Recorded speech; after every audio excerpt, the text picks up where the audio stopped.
Maswerteng gabi po mga ka-STL. Narito na po ang resulta ng STL Batangas para sa araw na to, 3rd row, September 3, 2025.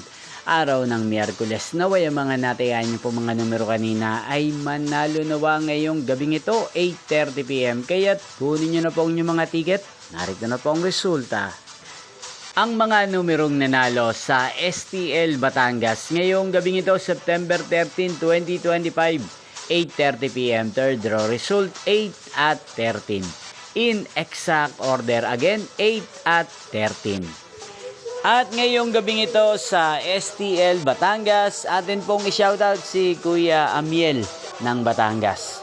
Shoutout po sa inyo Kuya Amiel, sana po ay nasa maayos kayong kalagayan. Inyo pong napanood ang resulta ng STL Batangas. Magkita-kita pong muli tayo bukas ng alas 12 ng tanghali dito po sa channel na to. Thank you for watching.